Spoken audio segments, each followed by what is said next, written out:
At 9:12, the conference room still smelled like burnt espresso and expensive cologne when the COO laughed loud enough for everyone to hear her humiliation.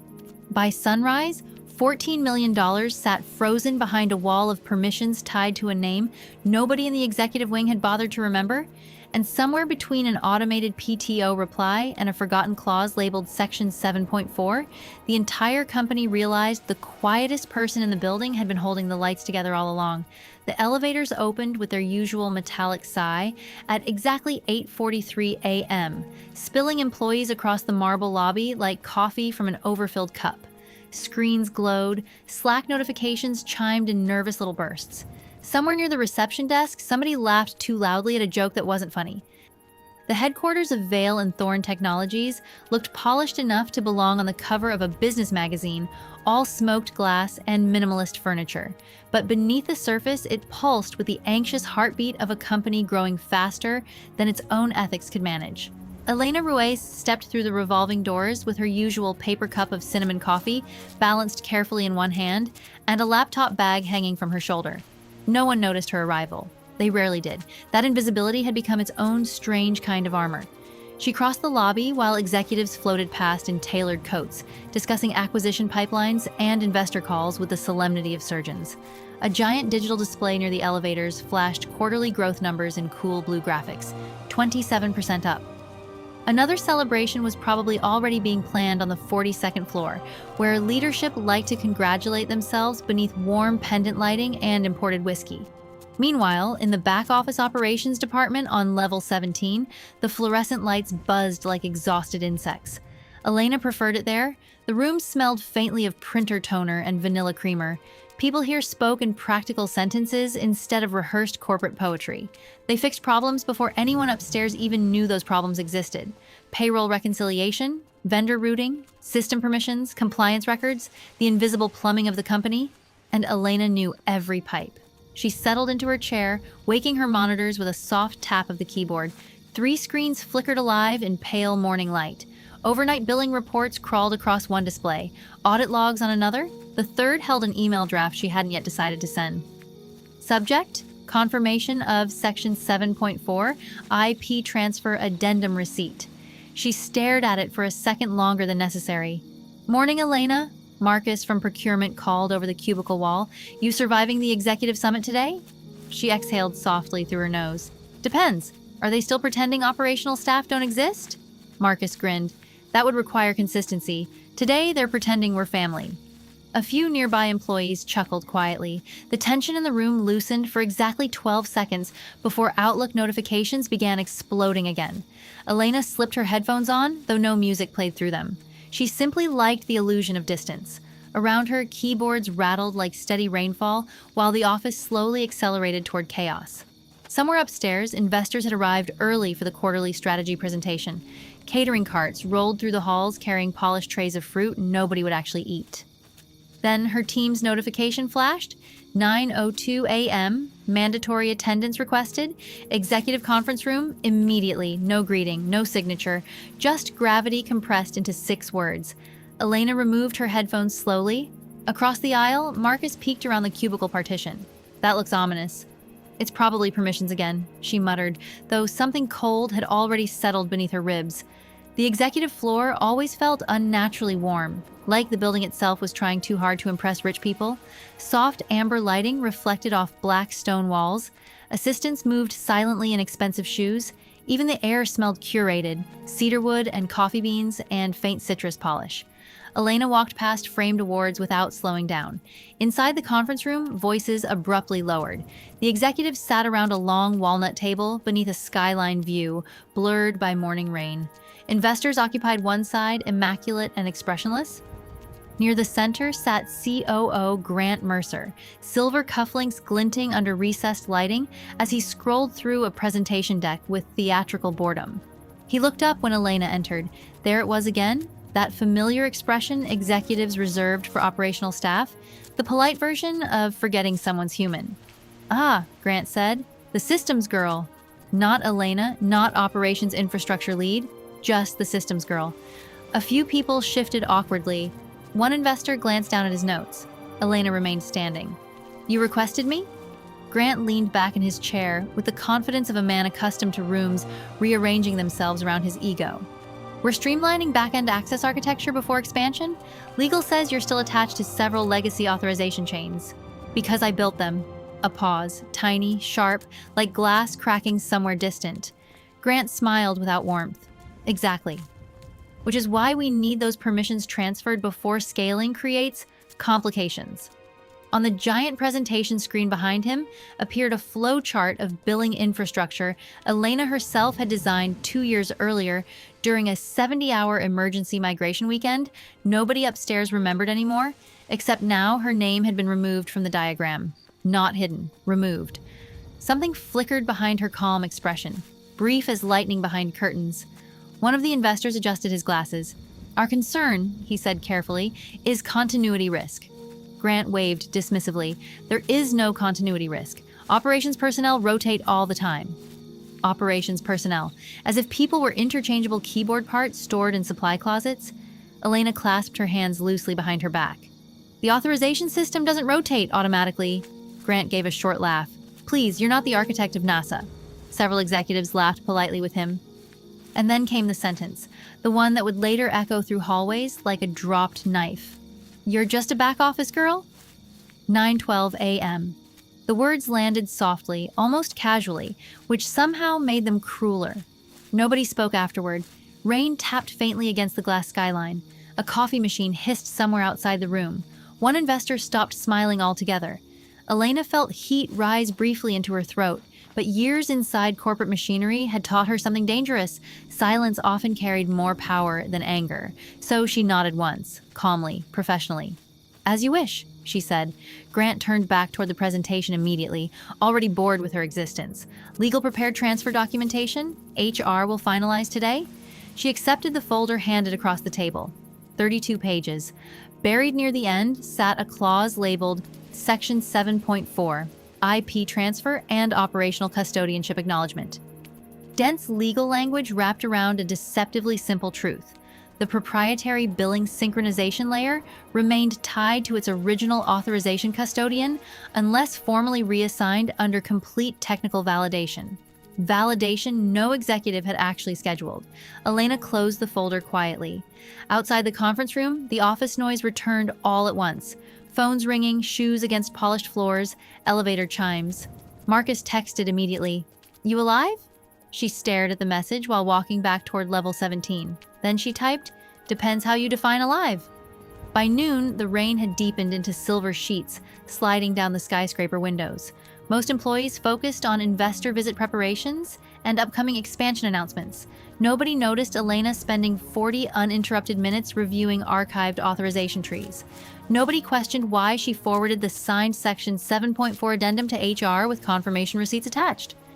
Nobody paid attention when she submitted PTO beginning the following morning. And nobody upstairs understood that systems built carefully over years develop habits almost like living things. They learn whose fingerprints belong inside them. They remember who listens when they break. At 5:48 p.m., Elena shut down her monitors one by one. The office around her glowed dim gold beneath evening lights. Cleaning crews rolled carts through quiet aisles. Someone in accounting argued softly over speakerphone near the break room. Marcus leaned against her cubicle wall, holding a half-finished protein bar. You're really taking PTO tomorrow? First time in 11 months? That alone feels illegal. A tired smile touched her face. Maybe the building will survive without me for 48 hours. Marcus studied her for a second longer than usual. You okay? The question hung there gently. Human. Dangerously human. Elena glanced toward the darkened executive floors above them, invisible now behind mirrored glass and rain. I think, she said quietly, some people confuse silence with dependence. Marcus frowned slightly, sensing meaning beneath the words but unable to reach it. Before he could ask more, her phone buzzed. HR confirmation. Section 7.4, documentation received. Timestamp, 6:02 p.m. She locked the screen immediately. Outside, thunder rolled low across the city like distant machinery waking up. And somewhere far above the storm clouds, executives toasted expansion plans beneath soft amber lights, completely unaware that by this time tomorrow, the company's entire financial bloodstream would stop moving. Some collapses begin with explosions. Others begin with one quiet employee finally deciding to go home on time. If someone in that building had opened the audit trail before midnight, they would have noticed the first warning already blinking red. The automated PTO reply activated at exactly 6 a.m. Thank you for your message. I am currently out of office with limited access to email. Simple, polite, harmless. By 6:17, 3 separate departments had already forwarded it to one another with increasing irritation.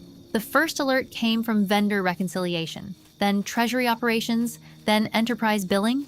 At first, the issue looked microscopic, a temporary synchronization delay between payout authorization layers, the kind of thing that usually resolved itself before anyone upstairs finished their second coffee.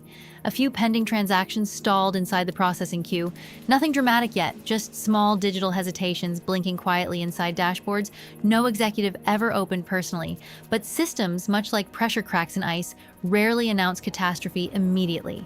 At 7:04 a.m., the pending payout total crossed $3.8 million. At 7:26, the number reached $8.1 million. By 7:41, someone in finance stopped breathing normally. The operations floor transformed first.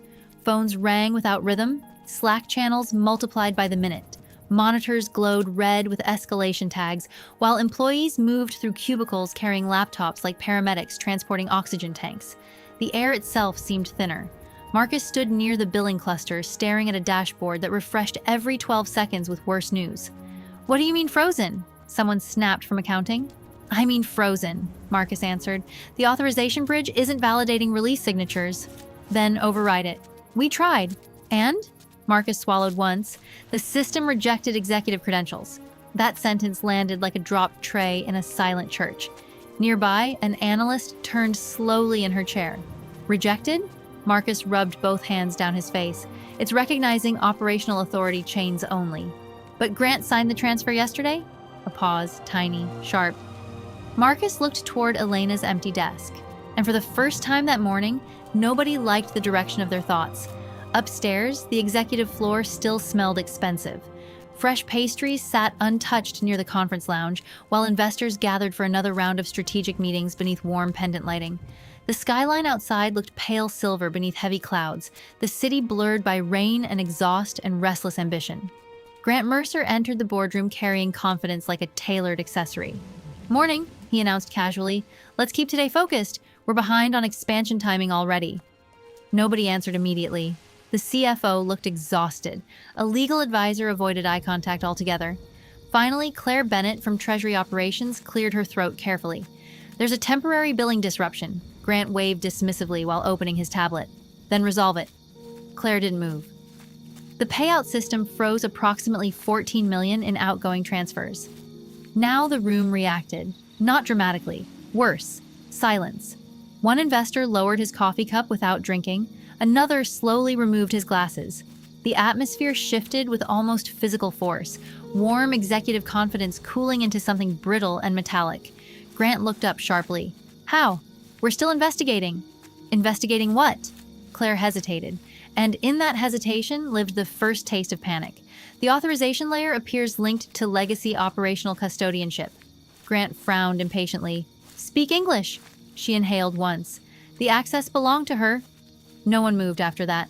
Rain slid quietly down the glass walls of the boardroom, while somewhere beyond the doors, printers hummed and phones screamed, and employees refreshed dashboards with growing dread. Grant's jaw tightened. "That's impossible."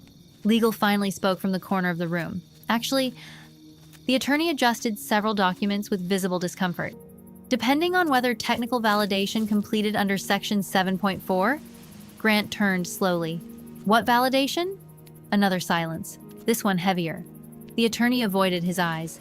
"The IP transfer addendum required verification of operational continuity architecture before custodial reassignment. You signed off on it. We processed the paperwork. That is not the same thing." The investor nearest the windows finally stood. Tall, calm, terrifyingly calm. Daniel Harrow, lead investor. A man known for speaking softly right before careers died. "How long?" he asked evenly. "Has your billing infrastructure depended on a single operational custodian?" Nobody answered quickly enough. Harrow's gaze drifted toward the skyline before returning to the table. "Interesting." Grant straightened defensively. "This is temporary. Temporary failures don't freeze $14 million before market open? It's a permissions conflict." No, Harrow replied quietly. It's governance negligence. The room temperature seemed to drop 2 degrees. Outside the boardroom, assistants moved faster now. Security badges beeped urgently against elevator sensors. Somewhere near compliance, someone began crying in a restroom stall after accidentally forwarding internal escalation emails to external vendors. At 8:22 a.m., the first client threatened legal action. At 8:37, social media complaints began appearing publicly. At 8:51, Vale and Thorne's stock dipped 4% before the opening bell had fully stabilized, and Elena Ruiz was nowhere in the building. That absence became its own kind of presence. Her empty desk downstairs looked strangely intact beneath fluorescent lights. Coffee mug still beside the keyboard, a tiny cactus near her monitor leaning toward artificial light, sticky notes arranged with almost surgical neatness. Marcus stared at the workstation like it might suddenly explain everything. Then his screen flashed with a new alert. Emergency investor audit, effective immediately. His stomach dropped. Across the office, whispers spread in nervous currents. Did she know this would happen? They removed her from the architecture map yesterday? Wait, was she the only one with override authority? No, that can't be true. Can it? Another payout batch failed. $14,2883.17. Pending. The number sat motionless on screen like a stopped heartbeat. Meanwhile, 40 miles away, Elena stood inside a quiet lakeside grocery store wearing a charcoal sweater and holding a basket containing tea, lemons, and pasta. She probably wouldn't cook correctly anyway. Her phone vibrated continuously in her coat pocket. 31 missed calls, 24 unread emails marked urgent, 3 messages from HR, 1 from Marcus. Please tell me you're seeing this. She stared at the notification for several seconds while soft jazz drifted through the store speakers. Nearby, an elderly couple debated tomato brands with more emotional stability than Vale and Thorne's executive leadership currently possessed. Elena finally placed a box of chamomile tea into her basket. Then she muted the phone completely. Outside, the lake moved gently beneath cold morning wind.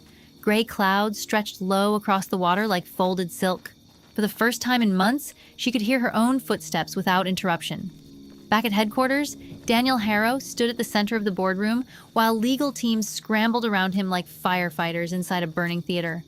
I want a complete operational audit, he said calmly. Access history, custodial dependencies, executive authorization records, everything.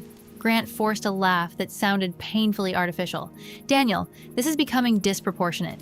The investor turned toward him slowly. No, he replied. What's disproportionate is building a multi-billion-dollar expansion strategy on infrastructure maintained by someone your executives openly dismissed. Nobody at the table dared look at one another because suddenly everyone remembered things. The late-night emergency migrations Elena handled alone, the weekends, the undocumented fixes, the system warnings she'd sent months earlier, the meetings where executives interrupted her halfway through technical explanations because someone more important wanted the projector. Invisible labor always remains invisible right up until the moment it disappears. At 10:13 a.m., the first external auditor walked into the building carrying 2 silver cases and an expression devoid of mercy. And somewhere deep inside the billing architecture, hidden beneath years of patched systems and executive shortcuts, the audit logs had already started telling a story nobody upstairs was prepared to hear. What the auditors found in the next 12 hours would make the frozen $14 million look small. Subscribe if you want to see what happens when corporate arrogance collides with paperwork nobody bothered to read. The auditors arrived without drama, which somehow made them more frightening. No raised voices, no theatrical entrances, just 2 people in dark coats stepping through Vale and Thorne's glass lobby carrying silver cases, and the kind of calm that belonged to surgeons delivering difficult news. Employees noticed them instantly anyway. Offices have their own ecosystem of fear, and panic travels faster there than electricity. By noon, the building no longer sounded like a tech company. It sounded like weather. Phones rang endlessly. Conference room doors opened and shut with clipped urgency. Slack notifications stacked across screens faster than people could answer them. Even the espresso machines near the executive lounge seemed louder, hissing steam into the tense air like irritated snakes. And somewhere above it all, hidden behind polished walls and investor briefings, careers had begun quietly cracking.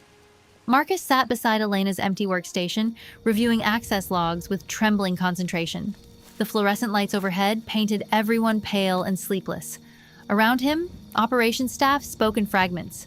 Timestamp mismatch here? No, check the secondary bridge. That rollback shouldn't exist. Who approved this deployment? Nobody liked the answer to that question, because approval records led upstairs, repeatedly. A compliance analyst named Priya slowly leaned back in her chair. You need to see this. Marcus rolled toward her monitor. Rows of audit history filled the screen in dense gray columns.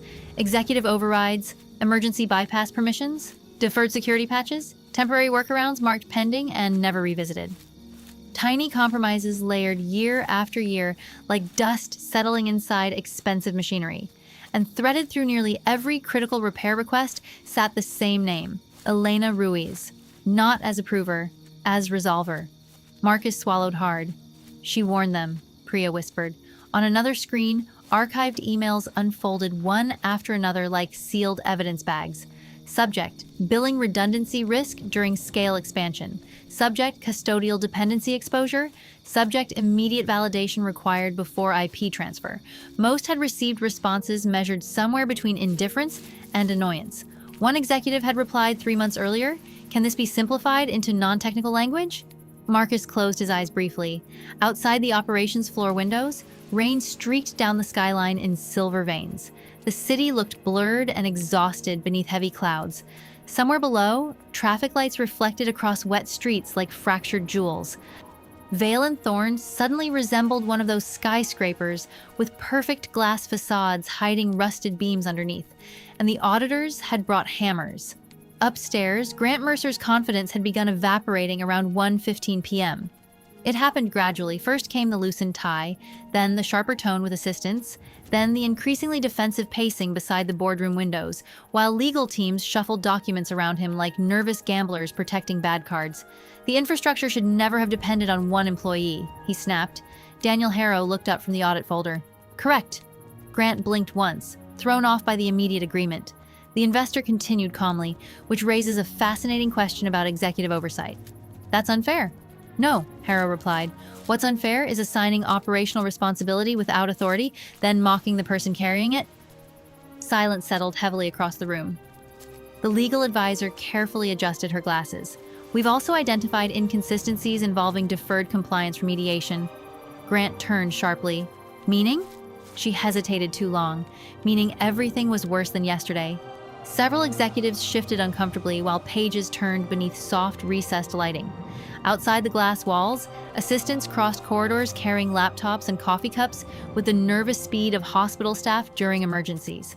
The atmosphere had changed completely now. Yesterday, the executive floor smelled like ambition. Today, it smelled like overheating electronics and fear. Then came the second discovery. At 2:04 p.m., one auditor requested immediate clarification regarding vendor routing protocols tied to international payouts. The room froze again, because nobody present understood the protocols well enough to answer confidently. Not the CFO, not legal, not Grant. One auditor looked up slowly. Who maintained these systems operationally? Nobody spoke. Again, that silence was becoming catastrophic. Finally, Claire Bennett answered quietly. Elena Ruiz? The auditor made a note without expression. Is she available? Another pause. PTO, Claire admitted. The auditor actually stopped writing. During an unresolved custodial transfer? No one could make that sound reasonable. Downstairs, Marcus stared at Elena's desk another time. Strange how ordinary objects become emotional after absence settles around them. Her cardigan still hung neatly over the chair. One sticky note beside her monitor read, "Don't trust silent systems." At the time, everyone thought it was a joke. Now it felt prophetic. His team's window exploded again. Executive request, need Elena contact immediately. Another followed seconds later. Urgent, then another, critical. Marcus rubbed both hands over his face. He considered calling Elena himself again, but something stopped him. Maybe guilt, maybe shame. Maybe the realization that nobody had listened when she was actually in the building. And now they wanted miracles delivered remotely like food orders. Around 3:30 p.m., the story escaped outside the company walls. A financial blogger posted about delayed enterprise payouts. Then another account mentioned emergency audit activity. Within an hour, speculation spread across investor forums with the hungry speed of wildfire through dry grass. Vale and Thorn Communications attempted damage control immediately. Temporary processing delays, routine compliance review, no material risk to operations. but markets smell fear faster than statements can hide it. The stock dropped another 7% before closing. Inside the executive boardroom, nobody touched the catered food anymore. Sandwiches curled at the edges beneath silver trays. Ice melted slowly into untouched glasses of sparkling water. The room felt airless despite panoramic windows stretching across the skyline. Daniel Harrow stood near the glass, watching storm clouds gather beyond the city. "Do you know what concerns me most?" he asked quietly. Nobody answered. "It isn't the frozen payouts." He turned slowly back toward the table. "It's that your organization systematically trained itself not to hear the people closest to operational reality." Grant's jaw tightened again. "We're fixing it." "No," Harrow said. "You're discovering it." The distinction cut deeper than shouting ever could. Meanwhile, Elena sat wrapped in a blanket beside the lakeside cabin window, reading a paperback novel she hadn't touched in years. Rain tapped softly against the glass. A kettle hummed faintly in the kitchen. Her muted phone rested upside down on the table beside untouched tea. Peace felt unfamiliar, almost suspicious. For months, her life had sounded like notifications and escalations, and apologizing for systems she warned people not to break. Now, the silence around her felt wide enough to breathe inside, until the cabin television quietly interrupted the weather forecast. Shares of Vail and Thorn Technologies sliding sharply amid reports of operational disruption and investor audit activity. Elena looked up slowly. The anchor continued speaking while stock charts glowed red behind him. Sources inside the company described growing concerns regarding internal governance and infrastructure oversight. She muted the television. Outside, the lake rippled beneath cold evening wind, dark water folding against the shore in restless patterns. Somewhere far away, inside polished executive offices, people who once dismissed her were now trying desperately to explain systems they never bothered to understand. And for the first time in years, Elena realized something unsettling. She did not miss being needed. Back at headquarters, the auditors opened one final archived permissions file just before midnight. Then the entire room went silent again. Because hidden inside the metadata sat proof that someone in executive leadership had delayed mandatory infrastructure validation for 6 straight months while still certifying investor readiness reports.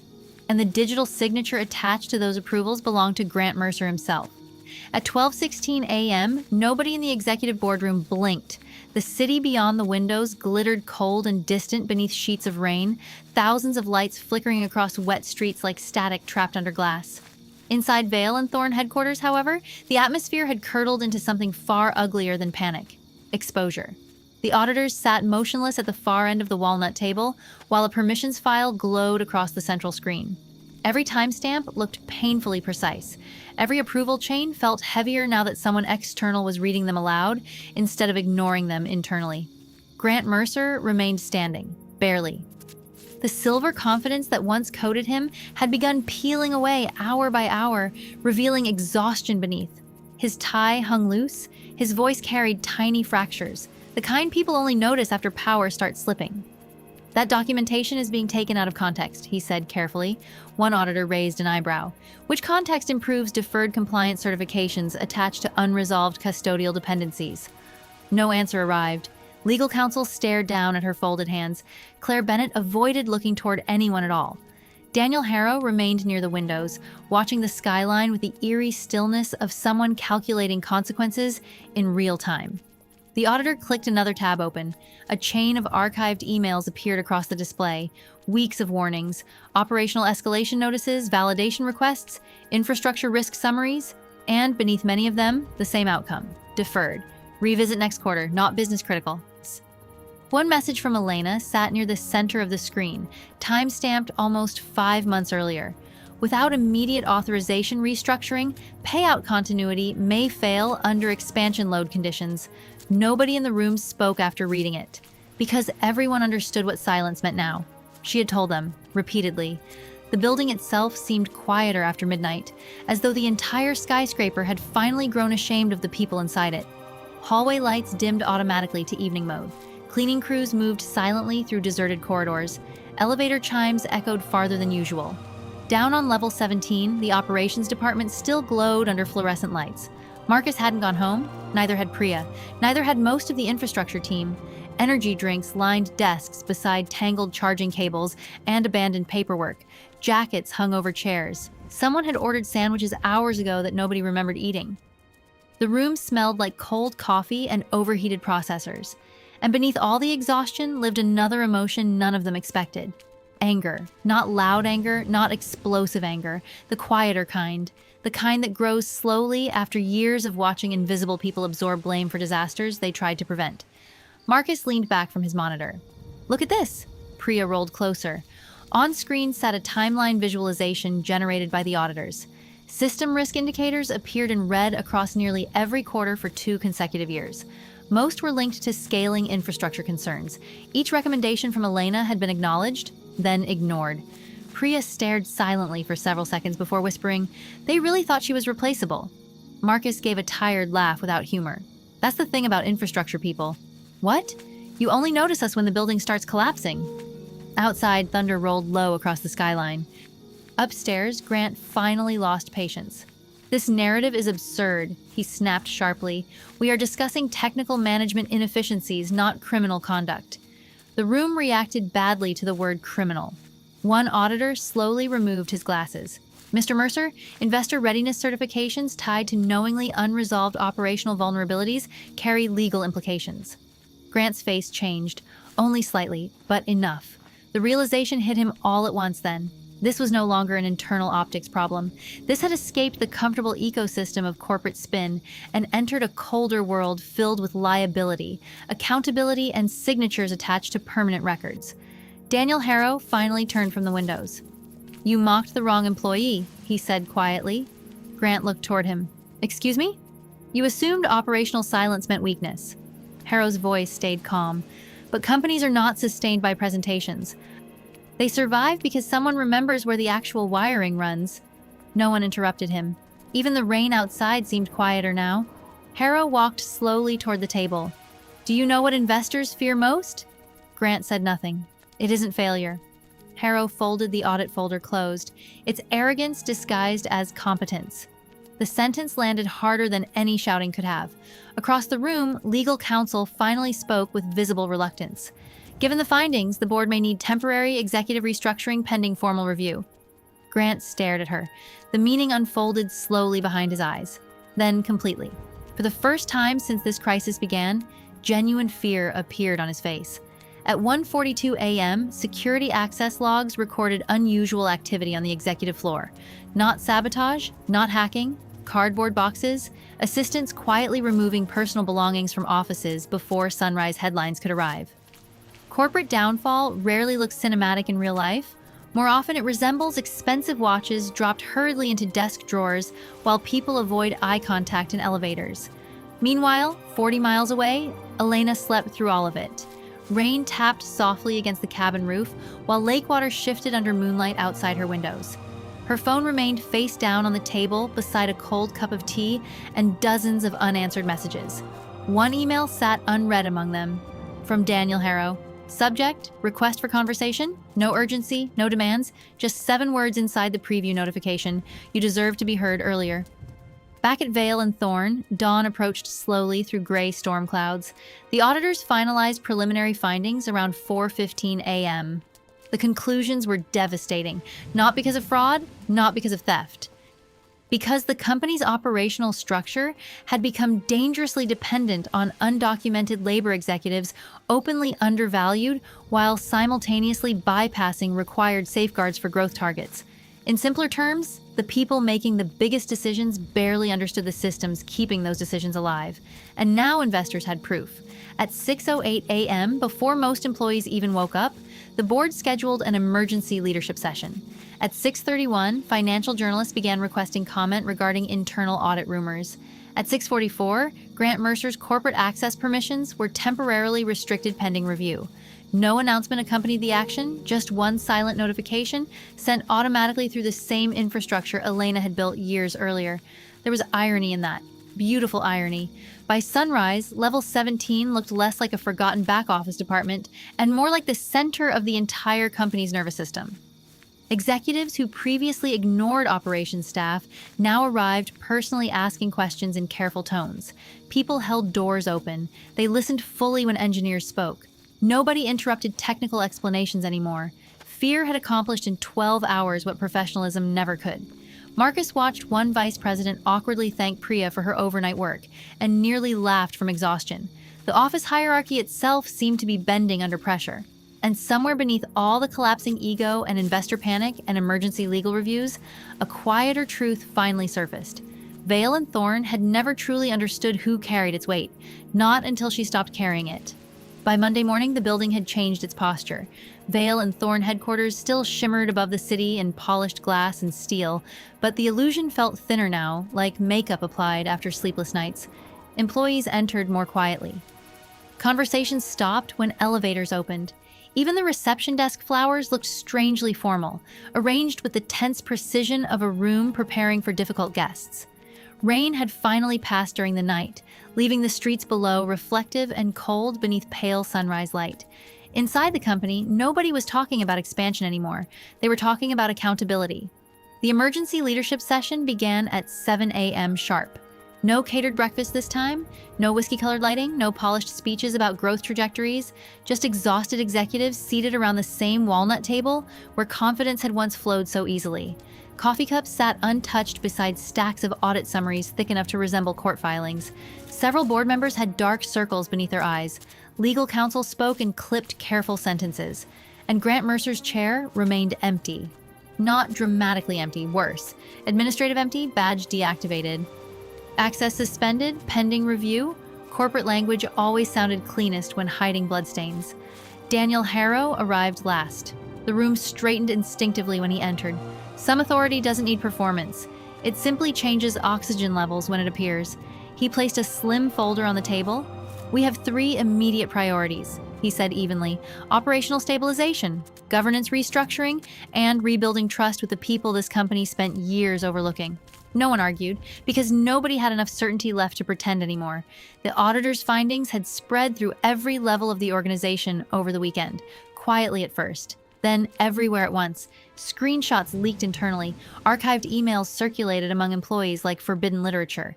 Entire departments discovered how many ignored warnings sat buried inside executive inboxes. The effect was surreal.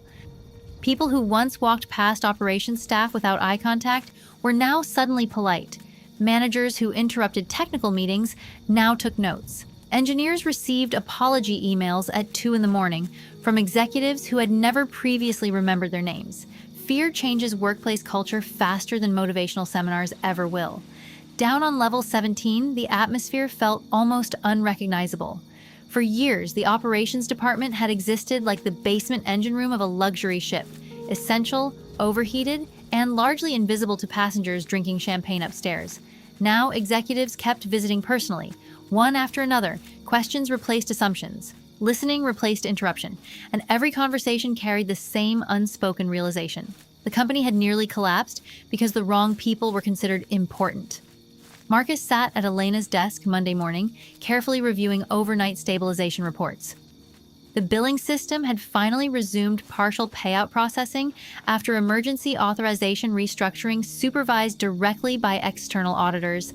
The frozen $14 million had begun moving again. Slowly, carefully, like thawing ice after a brutal winter. Priya walked over holding 2 coffees. "You think she's coming back?" Marcus looked toward the empty chair. The cardigan still hung neatly over it. Nobody had touched it. "I don't know," he admitted, and that uncertainty unsettled him more than the crisis itself. Because somewhere over the weekend, the company had realized an uncomfortable truth. Elena Ruiz was not difficult to replace technically. She was difficult to replace humanly. Knowledge could be documented eventually, but patience like hers, restraint, quiet loyalty stretched far beyond respect, those things rarely survive corporate arrogance long enough to be recovered. At 10:14 a.m., an internal company-wide email arrived from the board. Subject: Organizational transition and operational integrity measures. Employees opened it simultaneously across dozens of departments. The statement was cautious, polished, legal, temporary executive restructuring, independent governance review, commitment to operational transparency. But one line spread fastest through internal chats. "We recognize the critical contributions of operational personnel whose expertise sustains this company daily." People read that sentence twice. Then 3 times, because for the first time in Vale and Thorn history, the invisible workers had been acknowledged publicly before disaster cleanup was complete, and everyone knew exactly whose absence forced that acknowledgement into existence. Meanwhile, Elena stood beside the lake holding a paper cup of coffee, while morning wind moved gently through pine trees around the cabin. The storm had passed here too. Sunlight finally touched the water in thin golden ribbons, turning the surface into moving glass. Her phone buzzed occasionally now instead of constantly. The panic phase had ended. What remained felt stranger. Respect.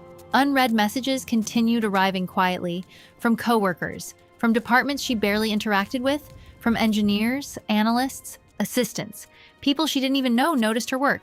One message simply read, "Thank you for always fixing things no one else saw." Elena stared at that one longest, not because it was dramatic, because it was accurate. For years, she had lived inside invisible emergencies, quietly solving problems before they reached executives who would later congratulate themselves for smooth quarterly performance. She had normalized exhaustion the way some people normalize background noise. Now, standing beside cold morning water beneath open sky, she finally understood how heavy that silence had become. Her phone vibrated again. Daniel Harrow. This time she answered. "Good morning," he said calmly. The lake wind brushed softly against the receiver. "Elena," he continued, "I owe you an apology on behalf of people who should have listened much earlier." She watched sunlight spread slowly across the water before answering. "You don't owe me that?" "No," he replied after a pause, "but the company does?" Somewhere in the distance, birds crossed above the lake in sharp, dark shapes against pale clouds. For a moment, neither spoke. Then Harrow asked carefully, "Would you consider returning after the review concludes?" Elena smiled faintly to herself, not triumphant, not vindictive, just tired in a way sleep alone could not fix. "When systems break," she said quietly, "people suddenly become very respectful toward the people who warned them." Harrow exhaled something that almost sounded like agreement. "We're trying to correct that." The irony lingered between them gently, because companies always promise change after survival becomes expensive. The real question is whether they remember once comfort returns. Elena lowered herself onto the cabin steps, coffee warming her hands against the cool morning air. Across the lake, sunlight finally burned through the remaining fog. For the first time in years, nobody needed anything from her immediately. No emergency escalation, no midnight migration, no executive demanding miracles while dismissing the person performing them. Just silence. Healthy silence. The kind that allows a person to hear themselves again. Back at Vale and Thorn, employees crossing level 17 slowed slightly whenever they passed Elena's empty desk. Not out of fear anymore, out of understanding. The tiny cactus still leaned toward artificial light beside darkened monitors. Sticky notes remained perfectly aligned. Her access badge sat untouched in the drawer where security had placed it after temporary deactivation procedures. Nobody moved any of it, because the absence itself had become a lesson, and some lessons cost $14 million before anyone finally pays attention.